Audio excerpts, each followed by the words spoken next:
YouTube. So, I had a friend the other day ask me, what do I do for a daily routine with the 3 kids? I don't have a strict daily routine like most parenting books ask you or tell you you should do.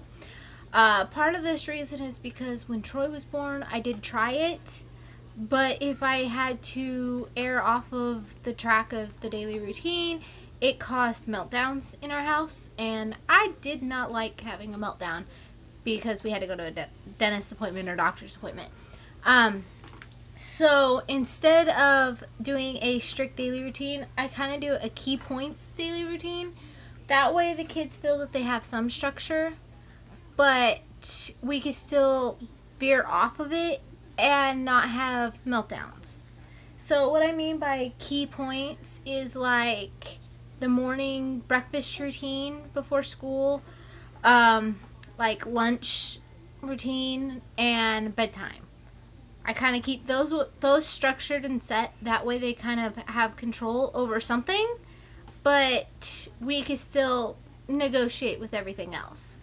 Our routine varies a lot day to day because of many factors. One, Robert works Sunday through Wednesday, 40 plus hours a week. So on his days off, he likes to do things a little bit different. Weekends is also a challenge because Jack goes to his mom's for either the whole weekend or Sundays. So either he's here or he's not, and that kind of changes our routine.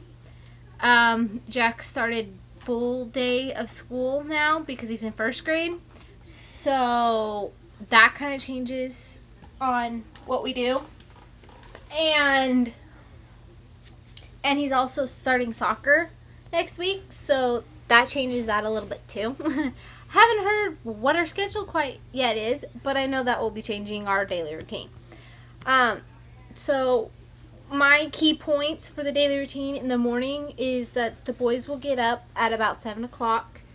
Becca, it kind of all depends. If her brothers wake her up, then she's up earlier, but otherwise I try to let her sleep until it's about time to get ready for the bus. But the boys get up at 7, they get breakfast going, and then they get dressed for the day. If Jack is done with breakfast and getting dressed before 7:45, he can go and watch cartoons until 8. Not always does this work because he takes forever to eat sometimes and throws fits, so it's kind of like a reward for him.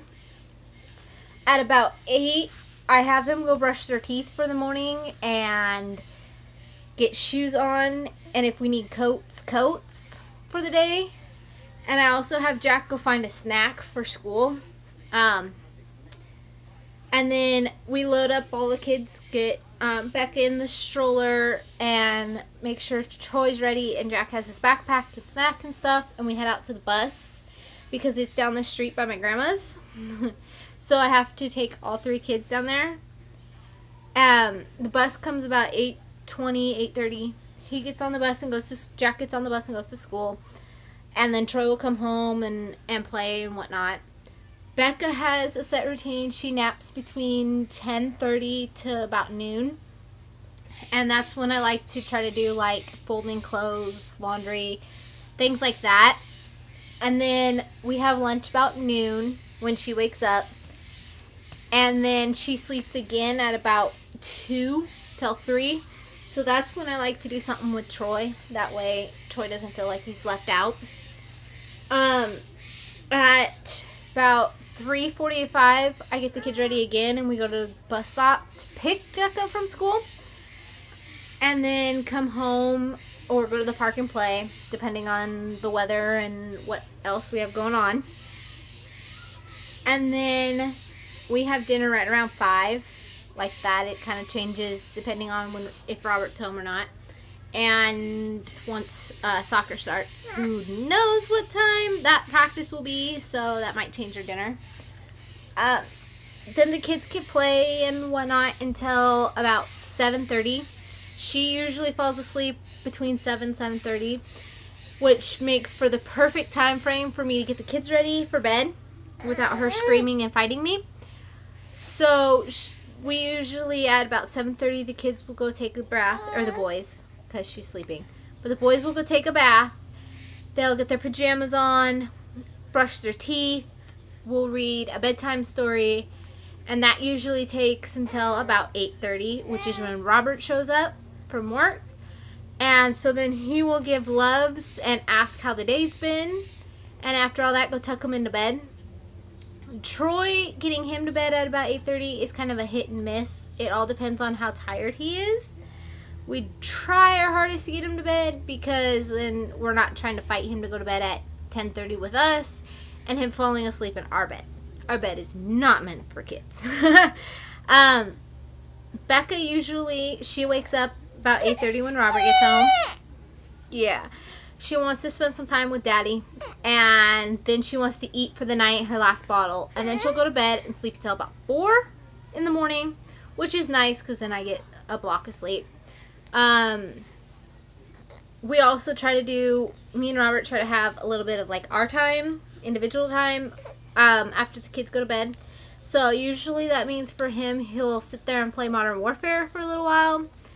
Usually I try to either catch up on my shows that I watch, or I DVR throughout the day, or I read from my book because I like to read at least a chapter or so a day. And then we try to go to bed about 10:30. That way we're not like zombies in the morning. We got to start the routine all over again. Like that. It does change depending on the days of the week, because weekends Jack's either at her house for the weekend or part of the weekend or something along that line. And it also changes because with the weekends, that's Robert stays off and he likes to try to do family time, like going to the zoo or parks or things like that. Yeah, you like the park, huh? So that is kind of our daily routine like that. It's not anywhere near as structured as a lot of the parenting books tell you to be, but I've learned a lot of the parenting book stuff does not work in my family. If you have any comments or questions, leave them below. I'll try to get back to them. I can't guarantee anything though. Bye! Bye!